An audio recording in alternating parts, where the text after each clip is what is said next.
PCS members and friends to our PCS IBS seminar. Today we have a pleasure of hosting Dr. Rose Davies from Aston University in UK, and our scientific host today is Sergey, who will introduce Rose. Yeah, welcome everyone, and it's a pleasure to have Rose Davies, Dr. Rose Davies, to give a talk today to us.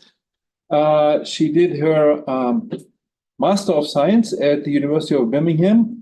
I guess then also Igor Lerner was already the advisor, probably, I'm not sure, that's not written here. But then she finished her PhD in 22, again under the supervision of Igor Lerner. Some of you maybe know him. But at the same time also Igor, another Igor Yurkevich, was working already for a long time with Igor Lerner at the University of Birmingham, then at some point moved to Aston University in the same city. And that's where Rose moved to as a postdoc. And she is now visiting us for 1 month. And so she published a number of nice papers, and there is a PRL I see here, which is accepted and soon to come out. But today we will hear something which is not yet at least officially published, but only listed on the archive on resonant fractional conductance peaks in finite one-dimensional Wigner chains. Please, Rose, the floor is all yours. Let's welcome the speaker. Thank you so much for hosting me. I'm very much enjoying my time here. Hopefully, I'm Rose. I haven't got around to speak to you yet. I will surely do so in the next couple of weeks that I'm here. And yes, so as mentioned, I'm going to be talking about resonant fractional conductance peaks, finite one-dimensional Wigner chains. We'll go through the talk today, and we'll figure out what this means. Although it was on archive, we got the notification, I think, yesterday that it has now been accepted for publication. So it's going to go. Anyway, so outline of what we're going to talk about today. So we're going to go through the experimental motivation. This project's quite nice because there's a very concrete experimental motivation for what we're doing and why we've introduced the model that we've introduced. But to talk about that, we need to understand some results from 1D transport. I don't know how familiar everyone is with that area. So I'm going to briefly talk about quantization of conductance, the expected result. Then we're going to talk about fractional plateaus, which is the unexpected result and what was found quite recently in 2018, 2019. I'm going to briefly outline the continuum approach, which is one way that people have been trying to solve what is happening in these fractional plateaus. Before moving on to the main part of what I want to talk about today, which is our work on sort of Wigner chains, Wigner crystals. I call them chains just to denote that they're on a lattice as opposed to crystals, which I view as more of a continuum. And we're going to analyze this in both a spinless case and a spinful case. We'll see, you can see that it proceeds in the exact same way. We define the isolated model, we connect this up to reservoirs, and then we calculate the conductance through them. Okay, so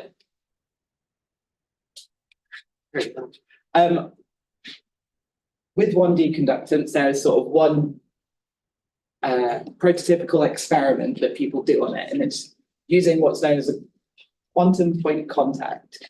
So obviously there are nanowires and people do carbon nanotubes as well, but this is where the experiment is that I want to talk about today.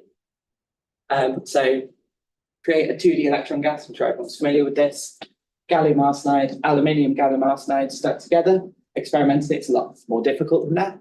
You get a 2D electron gas at the boundary due to the bands mismatching. Then on top of that, you put a gate. On top of this, you put a gate and you charge the gate, and that produces a potential which depletes the electron gas underneath. Okay, there's 2 contacts either side, and you bias these to have current flow through the system through the little constriction. And just to give some lengths of scales, the electron density in the 2D gas is about 10 to the 10 per centimeter squared. In a metal, it's like 10 to the 20. And the scattering length is about 100 micrometers. So we're talking about very, very clean systems. Just for reference, the length here is about a micrometer or so. This is the first time encountering this, you might be surprised that this does 1D rather than 0D. But we'll talk about that briefly. Sorry, Yes.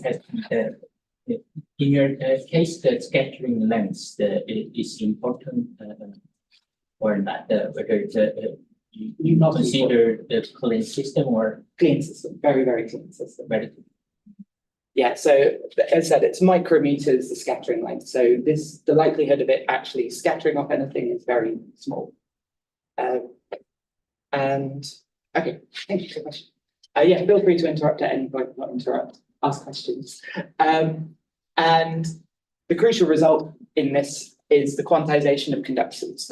So as you restrict this, as you have your constriction, the gate voltage here represents going from a part where it's completely constricted, no electrons can flow, to here where electrons can flow more freely. And you see that there's this little steps that you get. And these steps are in size of 2e squared over h, the conductance of quantum, the quantum of conductance. So this was found in 1988. So this is the usual result that everyone is happy with. There's a very quick explanation you can do for why this is.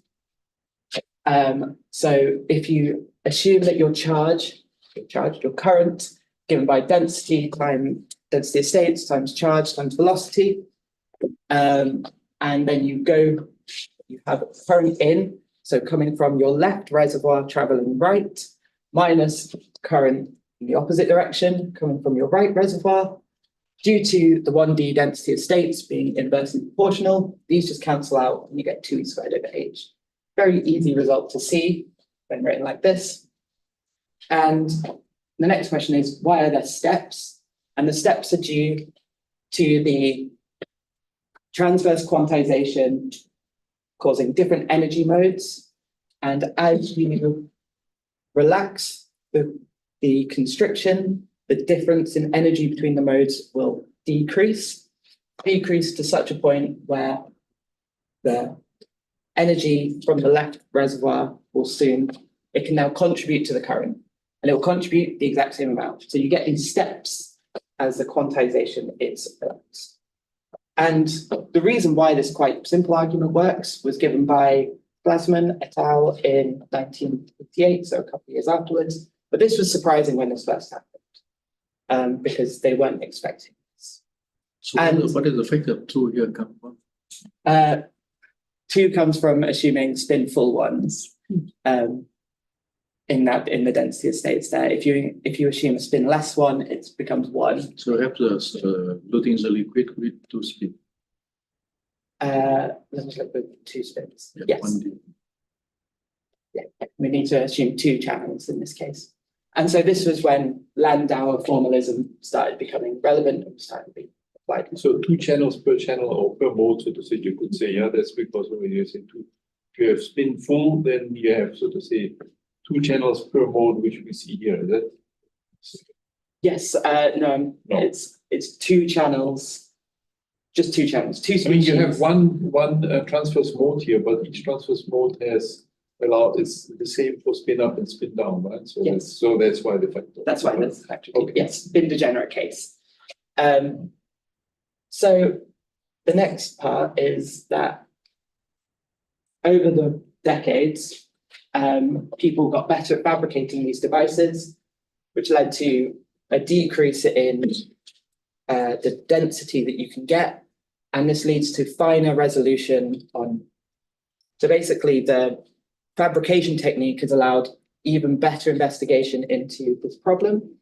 And so what people now do is that they have a top gate that goes on top that allows us to control the carrier density in the constriction with more control. And so here what we have this side gate sweeps again. So this is, again, your constriction is gone from not allowing any in to allowing lots in. And here on this side, we have the top gate not contributing much. So this is strongly 1D.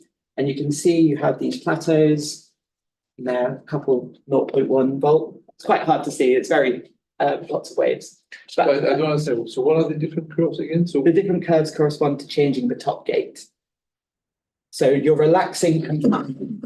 Essentially, it allows you, instead of just controlling just the potential here, it allows you to sort of make it even shallower than normal. So this side corresponds to 2D behavior, very, very shallow confinement. So in experiment, can one apply magnetic field to do the Zeeman splitting to see the E squared divided by 8 rather than 2E squared divided by 8? Yes, so that's what they see. If you apply a magnetic field to this system, it stops, the jumps are no longer at 1, 2E squared, but become half or 1E squared. Yeah, it's very confusing. Lots of people change between 2E squared and E squared all the time. But the thing I want to point out about this graph is it's very nice. It goes from 1D behavior to 2D behavior here. The 2D one's quite subtle because, again, you're quite far away, but the shoulders, the plateaus get very small. And this corresponds to its coupling to the split gates. can you maybe just say it's because the level spacing becomes smaller? Yeah. Essentially, it becomes minimal, but there's still like a feature. But here, in this parameter regime, you can see that the feature disappears. You want to say it reappears again? It reappears again, but it reappears. Almost disappears somewhere in between. It reappears due to a different reason. It's not due to the geometric quantization. But here is where the interest is. This corresponds to a sort of 1D to 2D transition. Can you show in the previous, can you go to the previous slide, please? No, one. Okay, further back. Yes, so here, so what is this 2D? This means that you make this connection more and more 2D. Here you keep it 1D, but you just change the strength of the gate voltage. So you change the gate voltage, right? So, Or yeah, here's my description. It's that here, if your electrons are going through this sort of confining potential here, your split gate voltage essentially moves this up and down in energy. What your top gate one does is essentially widens the confinement. So it's not a question. So yeah, here the top gate allows you to have more control over the shape of your confining potential. so when you change the gate voltage here, what do? You do not change the one dimensionality so much, right? You on the left pitch. Yes, until it's so little that it's not. So, yeah. Thank you. So this regime where we're talking about a very shallow confinement corresponds to the place where the next experiments that I want to talk about took place. So now we can talk about the experiments. Sorry, Yeah. the question, if you apply the field via the top gates, then I guess some transmission, for example, how is the electron will transport to the from source to drain. Yeah. Probably this information is in, I guess, in the conductance experiment. Yes. Can you see this transmission, for example, probability? Yeah. So the transmission probabilities are essentially often are encountered in the sort of behavior of the curve just as it's about to go. So if you can imagine, as we're raising to some energetic states, you can imagine that it's essentially trying to get over this barrier and this. We consider. So we have our electrons going through here, and if this is our energy, then as you approach the time when this mode can contribute to the current, there will be some transmission probability of it going through. But on the plateaus, it's the transmission probability is essentially 1 for the different values. So the smoothness is due to the finite transmission less than 1. Yes, yeah, that's to do with the curve. Thanks. Yeah, thank you. Okay, thank you. But yes, so these experiments, they started varying the asymmetry of the confinement. So this, again, same sort of plot. This corresponds to sweeping the gate voltage, but now these different plots correspond to different asymmetries of the bias of the confining potential, going from not asymmetric to asymmetric on this side. And they see interesting features. They see these plateaus, they've labeled 2/3, 3/5, a half, 2/5. They don't look so prominent here because they're all stacked together, but they've done individual ones, and these really are plateaus and they really are flat. And they say that this indicates fractional charge in the system.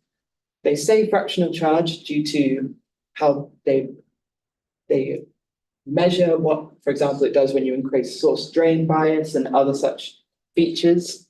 And they claim that it looks exactly the same as systems as it does for the integer ones, the integer steps.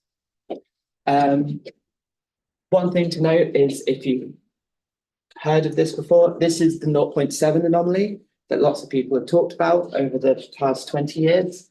And this was essentially the first indication that there was more interesting stuff happening here. But now they have a whole host of other fractions.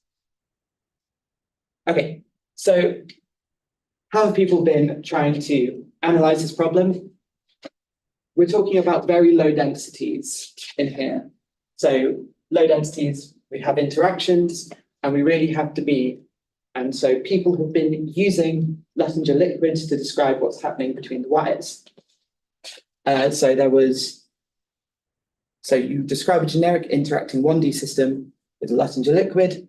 The conductance to a finite Luttinger liquid, it was found by these groups in the 90s that it's still E squared over H. Interactions do not affect your conductance.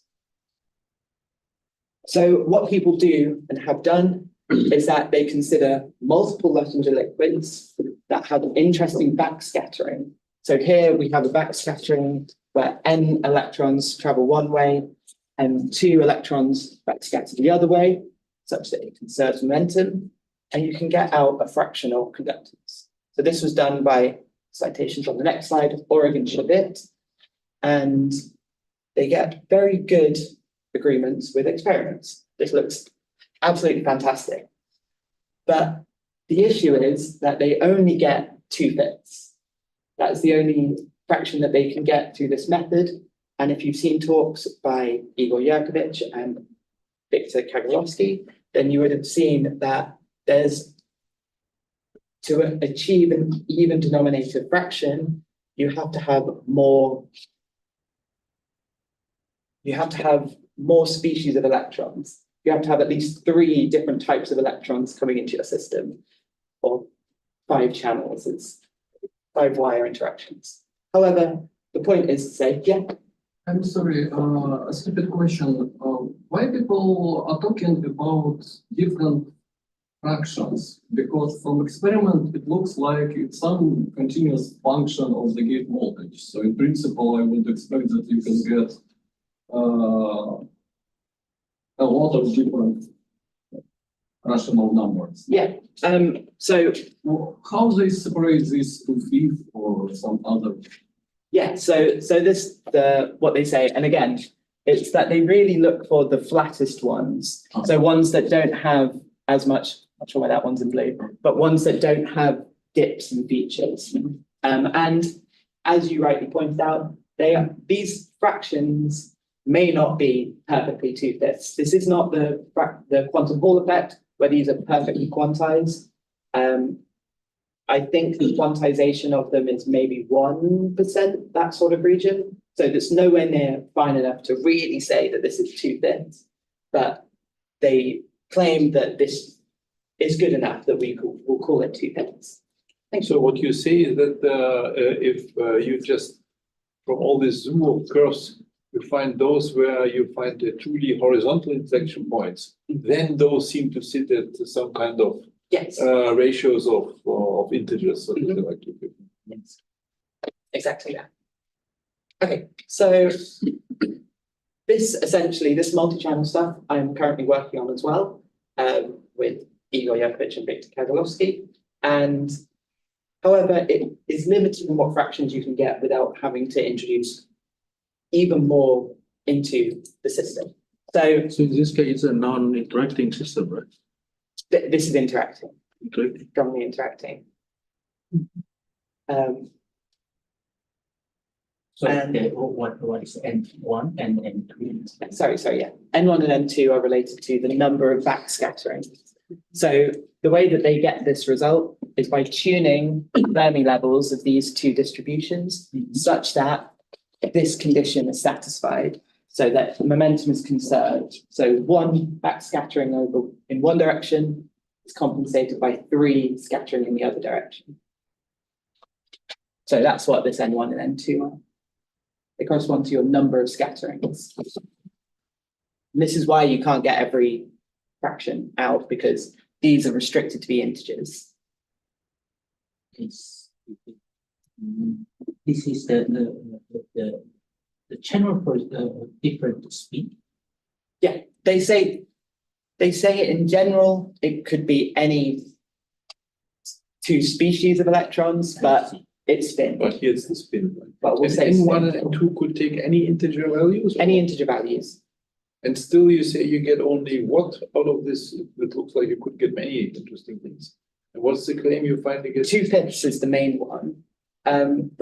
So what we've worked on with Igor Yakovich and Victor Kazalowski is that essentially you cannot get an even-denominated fraction out of this. It's quite an And interesting. what is impossible, like 30, you said, yeah? Or what? Well, you can get close to 2/3. Uh-huh. You can get, Okay. with the scatterings, the higher order that you go, the less Okay. likely that they are. But it's very, it doesn't sound reasonable. Yeah, but also here you show the energy dispersion, and it seems like it is split by magnetic field or something like that. Yes. But in experiments there wasn't any magnetic field. I mean, This doesn't have to be, so they say that it's not a magnetic field. They say Rashba spin order, to get these bands in particular. But, yeah. So, I can, is there any theoretical approach to consider the multiband indicate of multiband effect? This is p-orbital based, right? so sorry, so this is a multi, Arsenide is a p-orbital based material. Gallium arsenide is dominantly p-orbital, right? P-orbital has a 3 different band, px, pi, pc. But this whole model looks like the single band model. But my understanding is the make a 1D shape. This shape affects differently over the p orbital and px, py, or differently affected, right? So is there any theoretical approach to consider this multiband effect? I haven't heard of any approach to do that. It is the p orbitals are in valence band. So holes have this heavy holes, light holes, the split holes, they are made from this by X and Y PZ orbitals.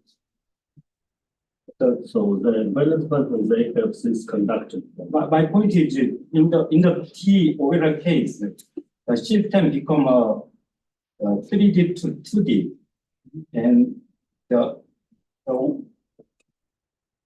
p orbital looks like even though this 3-dimensional, but orbital shape is looks like 2D. So you only focus on the sigma bonding. This looks like 1D, but you consider the pi bonding, this behavior looks like 2D. So in this case, PG orbital is dominant in the, that is a 2D like behavior is dominant in the.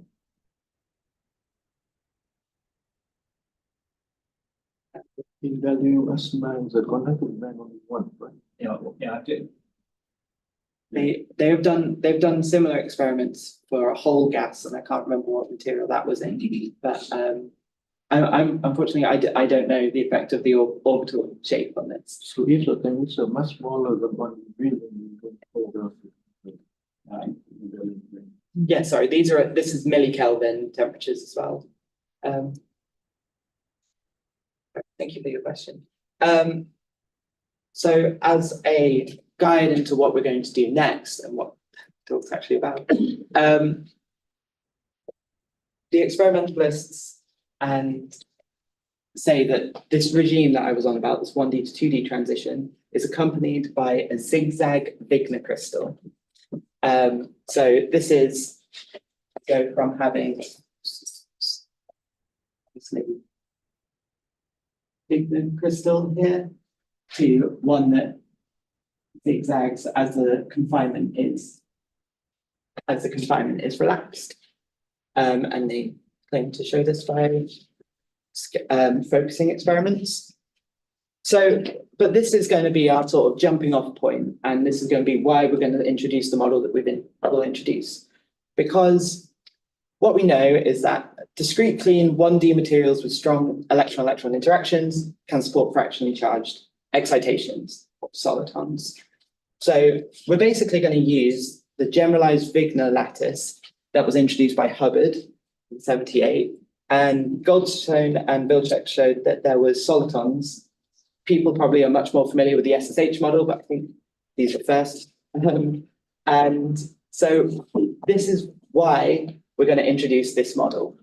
So we started off asking the question, what happens if you have a Wigner crystal in just 1D and you connect it up to two reservoirs and we look at what the conductance does through this system? So we were also interested in what happens in a truly finite case. People running the experiments that I talked about say that there's 10 or less electrons in the actual system that at a time. So this is not a large number of electrons. Okay, so what we're going to do is that we're going to look at a Hamiltonian for the middle, and then we're going to connect it up to the reservoirs. So the Hamiltonian that we're going to use, is like this generalized one by Hubbard. We have a hopping term, and we have a U1 term that essentially penalizes neighboring occupations. We're considering to start off with spinless fermions. So there's no on-site term because it's forbidden by Pauli exclusion. And we're also going to be considering open boundary conditions because we're looking to connect it up to reservoirs at some point in the future. Some people might have seen things that look very similar to this because there's the XXZ spin model that can be mapped onto something that looks quite like this. However, there's a weird thing where interaction term ends up looking like this. For periodic systems, this is exactly the same, amounts to a constant shift of energy that we can ignore. For open systems, you actually end up with an extra potential that's on one of the sites. So it's slightly different from the XXZ spin model due to us considering open boundary conditions. Okay. Sorry. Yeah. Could you please maybe comment more? So you have two reservoirs, and you now discuss not like Latinger liquid or something, but a crystal. And what characterizes the lattice parameter of this crystal?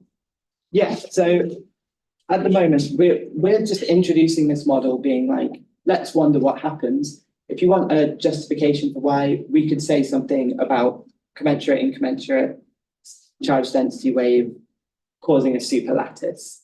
That's realistically our explanation for what might happen.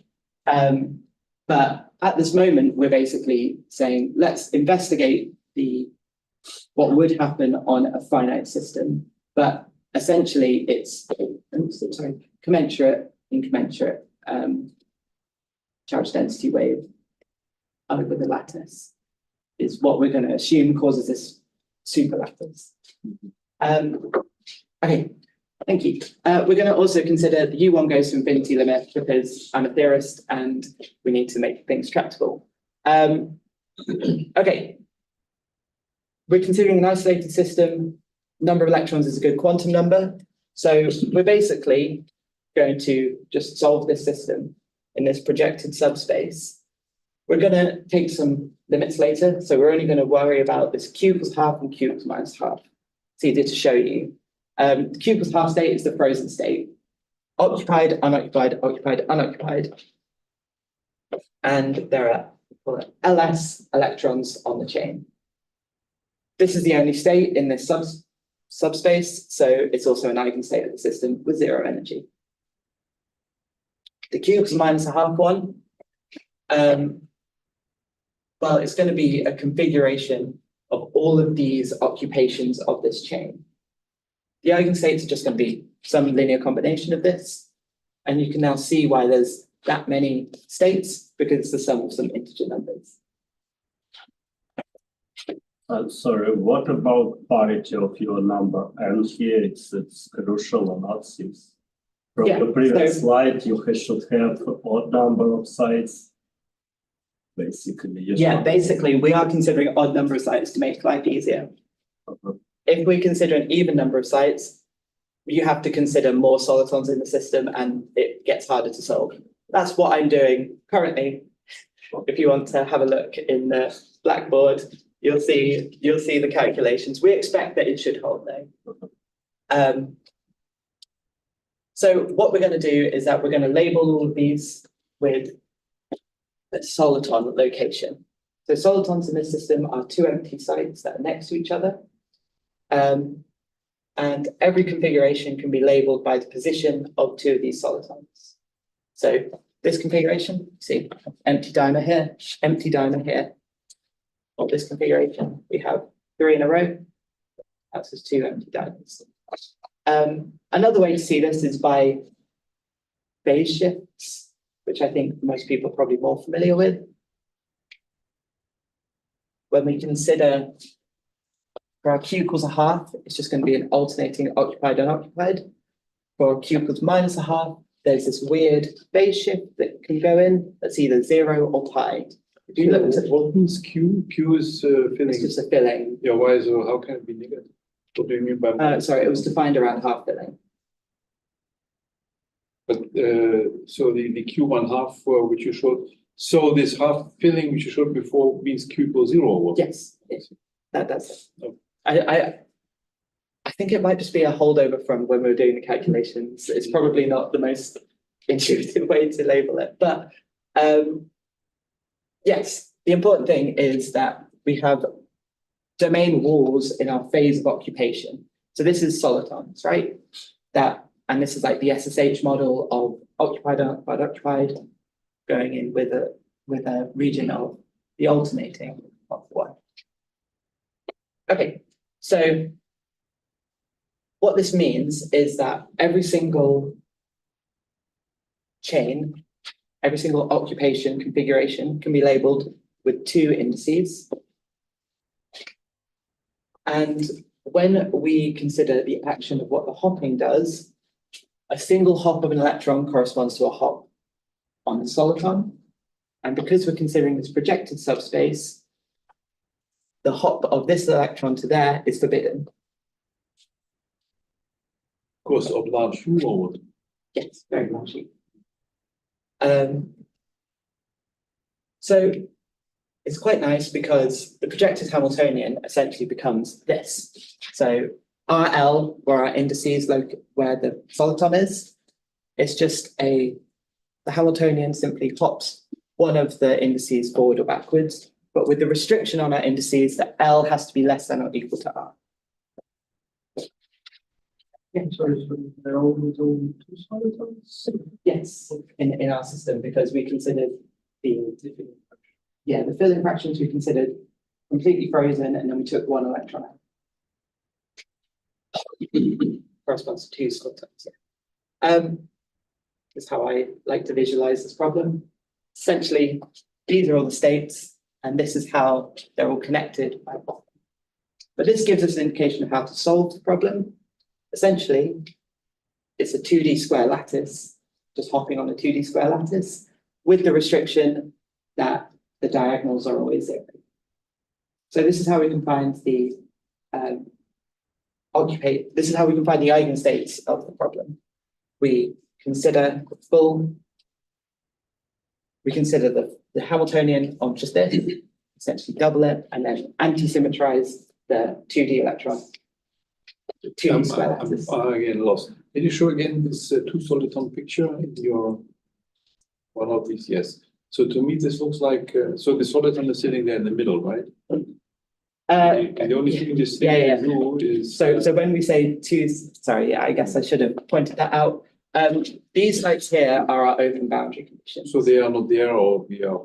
There must be 0. Okay, so nothing can go there. So. Nothing can go there. So it's sometimes we think of these 2 solitons as being like combined with the open boundary conditions. Ah, I see. Because there's a state where if this is empty, occupied, empty. No, I see. Yeah, I think I see now. So basically, you can number 5 can jump to minus to 4, and then you have a kind of like a soliton at 5 and 6. Yeah, And, exactly. And exactly. One, okay, I got it. One can. Okay. Yeah. Okay. Thanks. So anyway, you can find the eigenstates, and it's the anti-symmetrization of 2D square Hamiltonian. And what's really nice about this process is that it shows you how to solve in the more general case. If we have 3 solitons, it turns out that mapping holds. I must be less than or equal to J, must be less than or equal to K. You can then anti-symmetrize it on a 3D space. So, yeah. Why the system should do dipolar operator? You separate all with the left side of the entity, right side of the occupied is possible. I mean, Without the soliton is we are separated over all the you consider u infinite level. yeah, But time is here, but some unoccupied state is all together merged together. This is possible. what the occupied states being Yes. close together. You consider the time and remain part is all move some specific side. Yes. Can be possible. Yeah, Your model is it included in that? I very confident that you are what all parts being to one side. one side of the remain the empty side. The remaining empty sides. Yeah, every configuration of these is considered. Because yeah, this is one part of it. And it's going to be crucial because what we're going to do is we're going to eventually hop something on. And the only time it's going to be allowed to hop on is when it's empty. Yeah. So yeah. Okay, now we're going to connect up this. We've essentially solved our isolated system. So we're going to connect it up to some leads. And we're going to do this. So we have our operators for creating in the leads in the left with momentum K in the right. And these are going to have 2 different energies. Here is the eigenstates of our dot, but it's not a dot, it's a 1D thing. And then we introduced some coupling. The coupling that we introduce is just to the edges of the system. This is crucial. This is our whole idea. This is the whole point that we're saying. You have a 1D system, it can only go in on one way and it can only come out on one side. Okay, so to do this, we essentially integrate out the quadratic fields in the reservoirs, and we then get an effective action that includes the bare action and these terms. We can then write this as a self-energy matrix. So we have this self-energy matrix. And importantly, in position space, very sparse. You only have 2 entries that correspond to passing these 2 sites. So we use quantum dot techniques to get out an expression for the linear conductance. Linear conductance, so we're now assuming that the chemical potentials are the same, given by mu. Here, this is the retarded Green's function that includes the interactions to the leads, that annihilates at site 1 and creates at site n. And then we have gamma, which is the imaginary part of the self-energy, and that's just related to the density of states in the reservoir, and it's essentially the coupling. You go to the previous slide.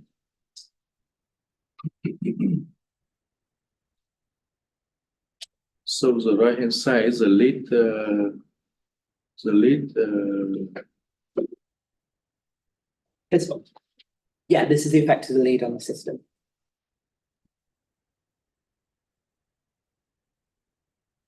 I'm just integrating out the quadratic terms.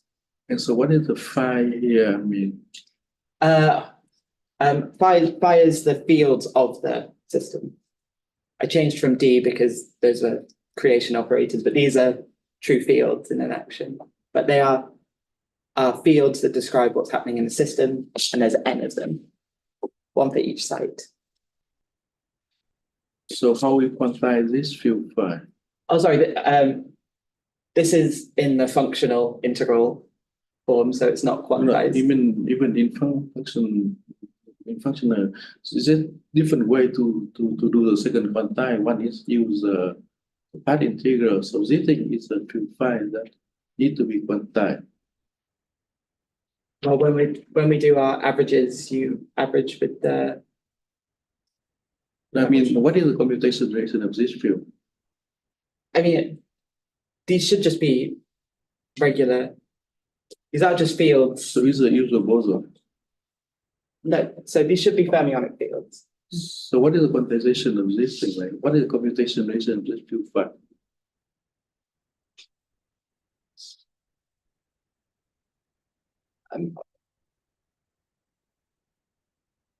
So I mean, they should just be normal fermionic fields. Normal fermionic field. Yeah, because sorry, yeah.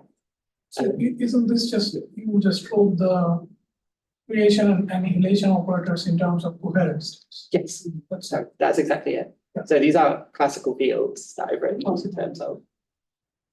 But you reformulated your chain in terms of your solitons, and here it's once again electron operators, or it's they're connected with your solitons. I don't get it. Sorry. The soliton picture is for solving this. This is purely just the electrons. This is just to get the conductance result that we're going to use, and then we're going to. I think having these two. So, but from solitons you obtain an energy spectrum. Yes. High. And therefore you can write the. And then you can then you can write your operators. Yeah, exactly. So essentially this is our conductance. It's from Mayer and Wigner, and their work on quantum dots. In the low temperature limit, this sesh squared essentially picks out a specific value, and it's going to be the chemical potential for some averaged coupling. How the green function look like? Well, yeah, okay. Well, this is the next step. So the Green's function will do the effects of the leads, and it's related to the isolated. Yes. Question about the previous slide. So the information of the spectrum goes in where? In this Green's function. In the Green's function. So the Green's function is calculated with the interactions from the coupling to the reservoirs, and this is contained within this Dyson equation. But due to the sparsity of this Dyson equation and the fact that we only need 1n, the G1n, turns out that this is actually just algebraic and you can just solve it. So you get this quite nice expression. And so now we have everything. So now we're just going to work out what these are, and this is going to tell us what we're interested in. So we're going to calculate this Green's function. Here, this is the retarded Green's function. So you have your infinitesimal part. And now we're interested in what is mu. I haven't said so far what mu is, but it's going to be important. When we want, again, this idea is we want current to flow. You want a Wigner crystal, one to hop in, one to hop off. We want mu to be positive. Want it to cost energy to remove an electron from the system. Because otherwise, it would just be one particle. That's not what we're interested in. We're interested in when it's in this Wigner chain structure. But we also want it to conduct. So what we do is that we set mu to be such that removing one particle costs the same amount of energy as it will gain by the solitons hybridizing and running through the system and popping. So we're going to set mu to be the ground state of the Q equals minus a half. Then we're going to do weak coupling, and where the coupling is smaller than the eigenstate spacing. So what this essentially means is that you consider each peak separately. For our finite systems, this is actually okay because delta is going to be quite large. So what's left here is some overlaps. So this is just to show, again, the soliton thing. You want to act P1 operator on the spilled side. This is going to give us this state, which we know and have worked out what the overlap with any eigenstate is. It's just this coefficient, which we call phi. The coefficient of the state that we've worked out earlier from our eigenstates. Do the same thing for n.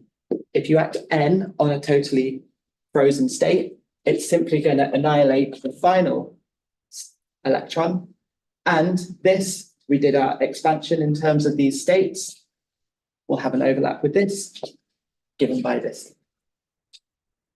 So essentially, just called them different coefficients to introduce some temperature. But these are what our Green's functions now become in our choice, the isolated ones. You assume the translation invariant. Translation invariant. Yes. And if you look at the eigenstate definition, we have, it turns out, due to, I think the symmetry is in the reflection of the system. Turns out that these coefficients are always related. So what this means is that this term will cancel out completely. And you just get the usual broadening of the imaginary part of a Green's function. It goes from your infinitesimal eta to a finite gamma. So your excitations have a finite lifetime. That's related to the coupling, i.e. how long it spends on the system. This all sounds very good. So you work out the conductance and you get this nice thing. So here is essentially for one state we look at, and we consider this for different fillings. So this corresponds to different lengths of system as well. And what we see is that you always get a conductance of E squared over H. Sorry, so Yeah. is it the same as the Coulomb blockade? So you have something like quantum dot with say n and two possible states with n and n plus one electrons. So you have something like degenerate between these two states, which Yeah, it's very similar. So I've also done some papers on Coulomb blockade, so it is very similar, but the interpretation of what we're doing is different because we basically added a length scale into the system, the different sites. So we're now considering Coulomb blockade is like also in position, essentially. But this is, I guess, a good sanity check. This is exactly the Maslov-Stone result. No matter what your interactions are in your system, you still get 1e squared over h going through it. Sorry, could you please comment? I don't get it. Maybe I'm lost. What is in an E equal to 3? What Yes, is it? sorry. This just corresponds to What is different numbers of electrons in your system. So for example, if N is 2, it's a very small system, it corresponds to having 3 sites, a 3-site chain. N equals 3 corresponds to 5 sites. So now, N equals 4 equals 7 sites. yeah. We kept these small ones because it gets very, very thin. What's nice is that the thinness of these, essentially, the width of these peaks goes down like 1 over L cubed, and the eigenstate spacing goes down like 1 over L squared. So actually, in the L goes to infinity limit, what you would get, ignoring the fact it's hard to define discrete filling, but you would get all of these different eigenstates would get closer and closer together, but all renormalized separately. So you should get a continuum of 1. So that's it is quite nice because this is essentially a discrete proof of the Maslov-Stone. Very interesting, but not the most interesting thing, because we're going to do the same thing, but talk about spins. And I realize the time, so I'm going to speed up to get to the point. Because essentially, we do the exact same process. We define the system. Now we have spins, and we're going to do the same thing. We're going to assume that the spins are, the interactions are much stronger than any spin-spin interactions. So U1 goes to infinity and U0 goes to infinity. These cannot be next to each other. The reason why we looked at this is it should be 2, right? That would be the expectation, that you would expect to get a doubling of your conductance as you open up another channel for it to transport through. When we look at the eigenstates, now that there's spatial configuration, a spin configuration that we also have to care about. And there's no way to change the spin configuration because they can't go next to each other, they can't go past each other. This spin configuration essentially partitions up your eigenspace. And so essentially what we get is 2 to the LS degenerate copies of the spinless dispersion in the cubicle minus the half filling. Okay. But you ignore the magnetic fluctuation. U infinity means that you neglect the magnetic fluctuation. Yeah. This was a test case to see what happens when you just double the interaction, when you double the degrees of freedom, essentially. We connect up to the reservoirs in the exact same way, except now it does both spins. This results in a new self-energy, and this self-energy. So again, everything up to now looks like it should double. You find the conductance, it looks like it should double, right? But when you actually get down to calculating these Green's functions, you find out that there's a difference between our G11 and our G1n. And due to time, I'm going to just skip through the actual boring calculation and just show you the point. Essentially, it's due to the orthogonality of the spin configurations. So if we started off with this spin configuration at the top, if one hops off, we have to then think about the overlap of this spin configuration with an eigenstate of the system.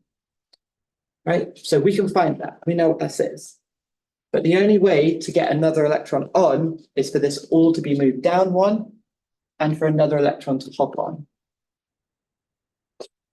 And this spin configuration is not that one.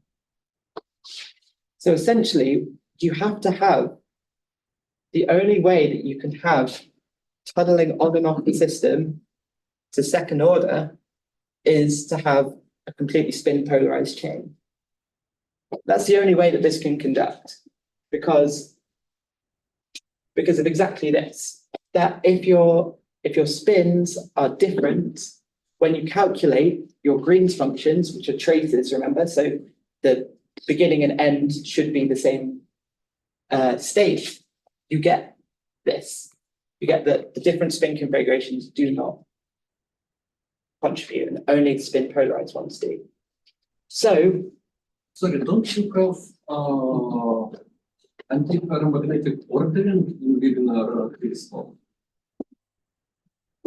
again, this was a first pass. We're yet to include spin interactions. That's something I want to do. Maybe I'm wrong, but I saw that because in Wigner crystal you have possibility of tunneling with, so in some sort you have exchange interaction antiferromagnetic line. So Yeah. ordering should be fully antiferromagnetic. But in your figure you have And well, these Green's functions that we're calculating anyway are just sums overall spin configurations. So this should still, despite what actually happens in a Wigner crystal, these ideas should still work because we're summing over and only a certain quantity can actually contribute to the current. And so we get this, we get that we get a factor in front of our Green's functions that relates our probability of staying on one site to traveling across. And so you get a fractional peak at 1/2, 2 to the ls minus 3. Kind of gross, but this is what they look like. You get a splitting and you also get a reduction. Now, this is kind of bizarre because you would expect doubling the numbers of degrees of freedom would result in a doubling of the conductance. But here we see you end up with this a length-dependent thing, which disappears in your infinite limit, which is actually interesting because that means a discrete model is capturing things that can't be seen by Luttinger, because we're missing out something by taking the truly infinite limit. And the fact that you also get even fractions is also kind of bizarre, but it's to do with essentially the spin configurations being conducting or not conducting. So if there are spin configurations in which you can conduct and not, that forms like a smaller and smaller portion of your spin configuration space.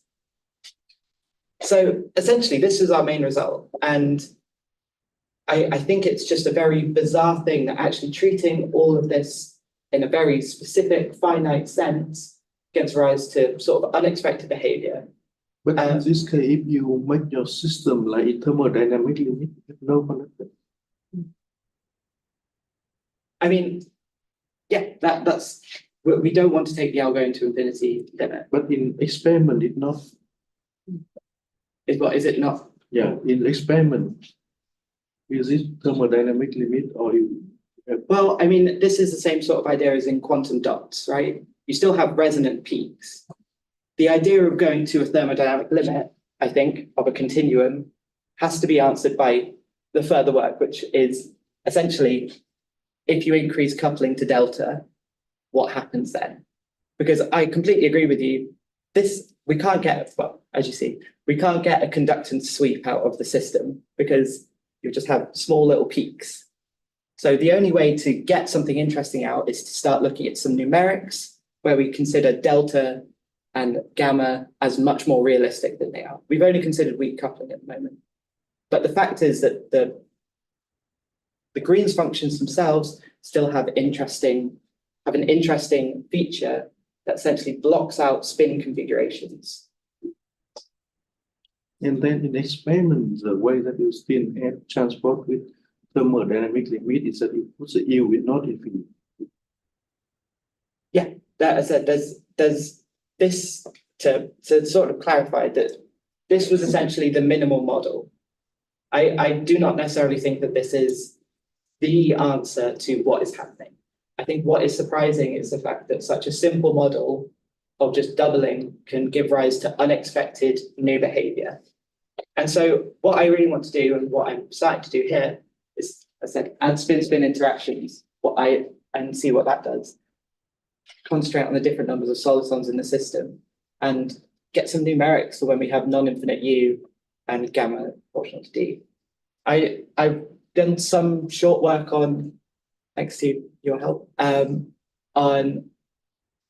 non-infinite U, and I think actually a lot of this results will survive due to the coefficients remaining the same. That first order in, second order in hopping is actually fine. But I think that this is an interesting area in which people can look more into of what is the conductance to other 1D models when you attach it in this specific way through some chain. Because I think that there could be lots of interesting results, and I don't think that many people are doing a finite approach to this problem. So I'm here to say that a finite approach might be good and interesting and worthwhile to follow. Okay, thank you so much, everybody. Okay, thank you very much for this nice talk. There were lots of questions, but we still have time for one, please. You compared your result and TJ model, right? 바로 you talking case is when you Hubbard model is treat is TJ model. Yeah. So you compare the That's in the check what happens in other models. That's what I'm currently doing. But I'd be interested to know if you have any insight as to what you think it would be. But I don't know how the TJ model would react to this. Thank you. Yes, question. I think in the beginning, I think the multi-channel structure was important in this Latinger approach. But in this case, as I understand, you consider it single channel, right? Well, we consider one type binding model. Yeah, a single spinful channel. Single, spin. If you consider the multi-channel or the multi-chain in tether. I haven't yet, but I think also one point to make about the sort of multi-channel thing is that the experimentalists say there is just spin up and spin down, or not necessarily spin up and spin down, but there are two. I say two channels, but you say one spinful channel. But there's only two channels. They are really convinced of that when we've asked them. So this is why a lot of this get onto work, because with the Latinger liquids you can get more. I'd like to also say that when what you're saying, if you're put two if you put more spatial patterning onto the problem, that still just corresponds to a 2 or 1 channel system, but just with some different eigenvalues and different parameters, essentially. You mean some interaction between the different transverse mode not that. Well, I think it is important, but you will still only get. I mean, for example, you may expect different fraction numbers. Yes, 100%. I agree that there will be different numbers. These ones that I got out was from, as I said, a very simplified model of what is probably happening. So I think actually a more realistic model might be able to capture more things. Okay. Are there more questions? If not, then I think there's still time to discuss together today during the next weeks. I don't know how long are you going to stay with us here? Well, at least 2 weeks. 2 weeks, right? So enough time. Okay, let's thank Rose again. Thank you very much. Thank you so much.